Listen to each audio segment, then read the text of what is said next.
Target on the air ni Rex Cayano.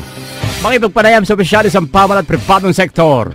Mainit na mga balita, bubusisiin, malalimang investigasyon, impormasyong humahagibis. Samahan ninyo si Rex Cayano sa Target on the air. Magbibigay public service, magbibigay tulong sa mga naapi. Ang programang Target on the air. Tuwing araw ng Sabado, alas 11 hanggang alas 12 ng tanghali. Dito lamang sa himpilan ng DWAD 1098. Ang programang Target on the Air ni Rex Cayano.